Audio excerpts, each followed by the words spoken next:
LEGO Clone Troopers have long been a fan favorite, with collectors building massive armies.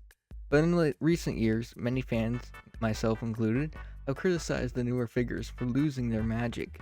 Today, I will be looking through the history of Clone Troopers throughout the lifespan of LEGO Star Wars, delving into what made them so magical in the first place, and how that awe and wonder has been lost due to LEGO's cost-cutting measures and laziness.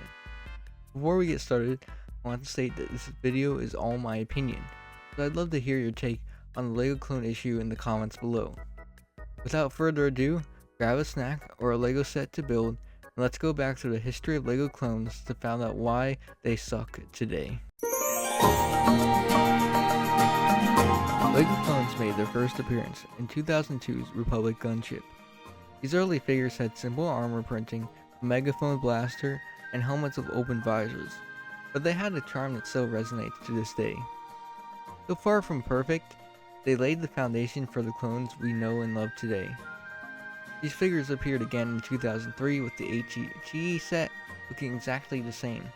After that, clones disappeared from sets until 2005's Revenge of the Sith wave. These sets had tons of clones. We got our first clone pilot figure with nice sand blue printing. For the first time, LEGO introduced several clone variants: the Aerial Trooper 442nd, Recon, Kashyyyk, 327th, and the classic Phase 2 Trooper.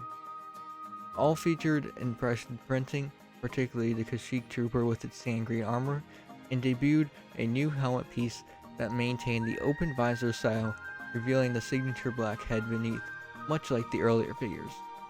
Although the helmet was far from being accurate to what clones looked like in the movies, it had a certain charm to it that many still feel fondly for today. All these new clones were starting to lure more people into creating a new branch of LEGO Star Wars, and an upcoming formula of sets would boost this clone fandom into the spotlight. 2007 saw the introduction of a brand new sub-theme of sets, Battle Packs. 7655 Clone Troopers Battle Pack would forever change the importance of clones to the LEGO Star Wars fandom. Now, instead of having to spend $40 or $60 to get 1 or 2 clones, fans could drop $10 to get 4 clones. Clones were not all the same, including a Star Corps variant and a brand new Shock Trooper. Fans began building multiple of these cheap sets, trying to recreate the massive clone armies seen in the Star Wars films. The rise of LEGO clones and the LEGO clone armies had begun, and the next era would only further the demand for clones in the world of LEGO Star Wars. The launch of the Clone Wars TV show in 2008 brought a surge of new sets. Suddenly, clones were everywhere. We got notable clones such as Captain Rex, Commander Cody, Commander Gree, and Commander Fox. We got clone pilots and a new Phase 1 clone with a brand new helmet piece. This Clone Wars style trooper would soon become one of LEGO's most iconic figures, with collectors amassing hundreds of this one figure. 2009 brought even more clones and vehicles, along with the return of battle packs, including the famous Clone Walker Battle Pack. It featured 3 basic clones and a clone gunner, along with a small walker, accessories like camas, pauldrons, and a headgear to customize your clones with. At $10, it was affordable enough to buy repeatedly, helping fans to build large armies. The new accessories helped bring much needed detail to the somewhat basic Phase 1 clones. In 2011, LEGO expanded the clone roster with the Wolfpack Legion and Commander Wolf. A new battle pack that year included an ARF Trooper, 2 Bomb Squad Troopers, and a Horn Company Trooper, all with detailed, unique armor, allowing collectors to spice up their clone army with different types of clones. 2012 continued the trend with a battle pack featuring an awesome ARF Trooper and another exclusive ARF Trooper. What made these battle packs so great? They were inexpensive, around $10 to $15 each, allowing fans to build armies without breaking the bank. They also offer unique, detailed clones with real accessories like camas and pauldrons. The only missing piece? Phase 2 clones, but that was just around the corner. 2013 modernized clones significantly with a wave of Attack of the Clones sets, including a more accurate Phase 1 trooper with better printing, and variations like the Captain, Pilot, Lieutenant, and Sergeant. The Clones vs. Droideka Battle Pack allowed army builders to grab more modern Phase 1 troopers for a cheap price. Most importantly, this year revived Phase 2 clones after 5 years. We got Phase 2 501st Troopers, a 212 Trooper, of course the legendary Phase 2 Captain Rex minifig, featuring great printing, a cloth camera, plus a soldier pauldron. These helmets looked accurate without being goofy. The added accessories really stood out.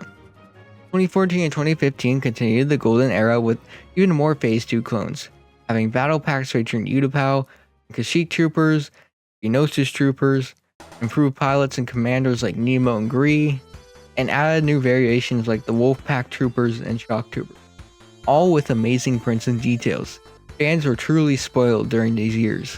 What made this era golden? These clones were detailed, accurate to their sources, and fun to collect. Accessories were real pieces, not just prints. Helmets looked clean, with holes only where necessary for attachment. Variety was high, with lots of colors, ranks, and legions. Best of all, battle packs remained affordable, but change was coming. By 2015, fans had noticed a slowdown in clone content, only around 4 clone-centered sets that year. 2016 was even worse, only having 3 clone-centered sets, mostly just reusing older figures. LEGO now seems to be focusing more on new Star Wars movies and classic trilogy remakes, while putting clone sets on the back burner. 2017 only gave us 1 clone-focused set, the Republic Fighter Tank, which had a great Phase 2 clone gunner figure. Fans were worried though. Where were the cheap clone battle packs? There were still tons of fan-favorite clones that had not been made into LEGO minifigure form yet. LEGO's focus had clearly shifted away from the prequel era of Star Wars. In 2018, a new battle pack appeared, but it came with the Ki-Adi-Mundi and Barriss-Offee, Jedi minifigures that many fans didn't want multiples of. This limited clone army building, which frustrated many fans. The "We Want a 501st Battle Pack" movement soon gained momentum, with many fans hungry for any decent clone content at this point, demanding LEGO release a battle pack featuring this popular legion. 2019 came and went with 2 Kashyyyk clone sets, reusing the same figures again, far from what fans had hoped for. Clone Drought was real, but something was on the horizon. Fans couldn't believe their eyes. LEGO had listened for once and was releasing a 501st battle pack. It had 3 brand new 501st Phase 2 clones with updated printing. It also came with a special jetpack trooper. However, the battle pack was upcharged at $30 due to the addition of more vehicles and droids. LEGO fans didn't care though, with many buying hundreds of these sets to grow their clone army. Summer of 2020 also gave 2 other clone-centered sets, AAT with a brand new 332nd Trooper, along with a General Grievous ship including a 212th Airborne Trooper with his sporting a camo. 2021 brought with it a special set for the Bad Batch TV show, including the whole class of clones who all had specialized prints on every part of the figure. It also brought the controversial UCS gunship, coming with a Clone Trooper commander figure that designers said could be used as the clone pilot, angering many die-hard fans who wanted a more accurate clone pilot figure than the one they had got in 2013. 2022 hinted at a return to affordable battle packs with the Clone Command Station set, including 2 Phase 1 clones and the same commander from the UCS gunship, all at around $15. The year also brought a new Republic fighter tank with the vibrant purple 187th clones. Summer 2022 would prove to be a turning point in LEGO clones for the future. LEGO released a new ATT, coming with the highly desired Phase 2 Commander Cody, along with new Phase 2 Clone Gunner and 212 minifigures. The armor printing on these figures are fine, but something was different about their helmets. They now had something many would aptly name helmet holes, one of the worst decisions LEGO has ever made when it comes to clone troopers.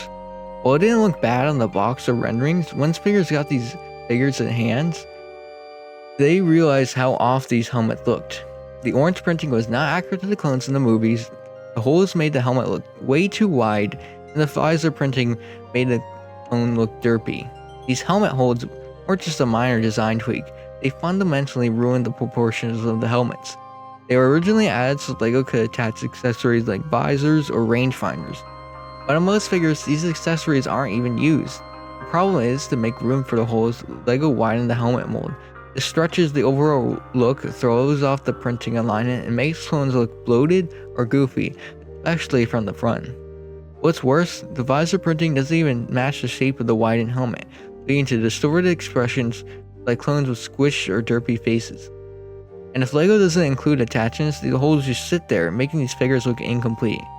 Fans weren't against attachments, they just wanted helmets to look right, the clean designs of the past. Fans thought clones couldn't get any worse than this, but LEGO would prove them wrong in years to come. 2023 began with another battle pack, the 501st one again. These clones still use the same flawed helmet mold, oversized with awkward proportions, despite now including attachments to justify it. The result still looked off, and fans were frustrated LEGO hadn't course corrected. LEGO themselves even knew the holes weren't the best, falsely advertising the rangefinder on the fallen Force Troopers to be placed lower than it was in reality. The set also started another trend, printed commas. Instead of using a fabric or plastic camo like they did for the past decade, LEGO decided to cut corners by simply printing the camo design on the legs of clone troopers. The result? It looked lazy, flat, and unfinished. The printing didn't even go all the way around the legs, making the camo look more like a sticker than actual armor or fabric. LEGO's justification was that clones couldn't sit down with real camos, but fans quickly proved that wrong. Fabric camos had worked fine for years. Many collectors value display and accuracy far more than posability. What made the older camos great was the depth they added, both literally and visually. Fabric or molded camos gave clone commanders like Rex or Fox a sense of weight, rank, and uniqueness. Printed camos do the opposite. They flatten the design and make even elite clones feel like basic foot soldiers. It was another clear example of LEGO choosing cost-cutting over quality. And the real punch of the gut? 501st Clone Battle Pack in 2023 was now up to $20, making it more expensive to get 4 lazily made clones. Clone army builders really felt like they were being duped by LEGO. In the summer, we yet again got another bad battle pack with a 332nd Troopers battle pack. These troopers were a downgrade from the 2020 counterparts like the 501st Trooper, having those helmet holes which again warped the appearance of their helmets for the worse, while also having a weird black line on the helmet, looking like they had a unibrow. And for Captain Vaughn, LEGO just slapped a visor on the regular trooper, skipping the custom helmet entirely, a half-hearted effort that left many disappointed. Clone fans yet again suffered another blow with the release of the Coruscant Guard gunship. Besides being $140 for a severely downsized clone gunship, the clone figures are terrible again. The shock troopers had decent armor printing, but the distorted helmets undermined their presence. Commander Fox? Despite years of anticipation, he felt unfinished, missing key elements like a real camera and accurate colors. When he released in the UCS Venator, Rex did get a cloth pauldron finally, but the printed camo undercut the figure's premium feel. And the helmet still suffered from that stretched, slightly derpy look that fans had come to expect. 2024 continued the downward trend of clones with the $30 Clone Trooper and Battle Droid Battle Pack. Gone were the days of the $15 battle packs with unique and detailed clones. Now we were entering the age of having to drain your wallet just to get around 10 to 15 clones for your army. This pack reused the flawed trooper designs from the year before, with distorted helmets and plain looking printed details. No real upgrades in sight. Arc Splitter set later released in May, including 2 501st Troopers, again suffering from the inclusion of helmet holds. It got even worse when the lineup of anniversary figures was announced, one of them being ARC Trooper 5s. While the backpack was a nice touch, the figure still felt like a downgrade. A flat pauldron, printed camo, and a warped helmet left 5s feeling more like a prototype than a tribute. 2025 began with a hopeful outlook on clones. The downsized ARC 170 came with 3 great Phase 2 clone pilot figures, still was definitely expensive at $70. The May 4th promo was great, coming with 3 clone cadet figures for the first time, which had awesome printing. But the summer wave of sets showed the downfall of clones was still ongoing. It brought with it another clone battle pack centered around the 327 Star Corps. Clones did have plastic pauldrons, a nice upgrade, but still suffered from helmet holds and printed commas. But the price? $45 for just 4 clones. That's triple the cost of the classic battle packs, and the figures didn't justify it. Commander Bly also appeared in this wave, but his figure felt stripped down and lacked the polish you expect for an iconic trooper. The wave also came with the V-19 turret, which had an updated clone pilot figure for the fin without the first time. Though it was nice that we got an upgrade with more accurate clone pilot figure, the visor printing still looked a little goofy. The wave also came with an ugly and undersized turbo tank, which came with Galactic Marines for the first time. The new helmet molds were a highlight, but inconsistent printing and the absence of key accessories made these long-awaited Marines feel strangely underdressed. Commander Bakara especially looked goofy with his oversized cheeks, giving him the appearance of a chipmunk. While many recent clones have fallen short, there have been some bright spots. Certain figures like ARC-Trooper 5's backpack detail, the ARC-170 pilots this year, and the new Galactic Marines unique helmet molds hint that LEGO still has the potential to produce quality minifigs if they put in the effort. So why has LEGO ruined clones in recent years? Let's review what made them so good. First, the affordability. You could get clone battle packs for cheap, not having to worry about busting your wallet to build your army. Second, the detail. LEGO made sure to be accurate to the source material and take care with including every detail of clones' armor. They didn't lazily print the camo, they molded the piece or included fabric for it. The helmets were clean and only came with helmet holes when necessary. LEGO didn't cut corners by throwing clones with helmet holes when they didn't need attachments. They took care to make sure each individual clone was at its highest standard. Third, the variety. While we do get a decent variety of clones nowadays, LEGO back then went all out, doing several different colors, ranks, and legions of clones. I hope that in the future, LEGO is able to fix these problems that have recently come up with clones and recreate the magical feeling of army building that was present in the 2010s. I hope that LEGO eventually listens and brings back what made Clone Troopers so great, the detail, the depth, and affordability. Not just nostalgia, these figures used to feel special. Now with inflated prices, shortcut printing, and flawed designs, they just don't inspire the same excitement. I'd love to hear your thoughts. Are today's clones as bad as they seem? Or are we just looking back with rose-colored visors? Drop your take in the comments, and if you enjoyed the deep dive, make sure to like, subscribe, and check out my other videos. Until next time, keep building and may your clone helmets be hole free.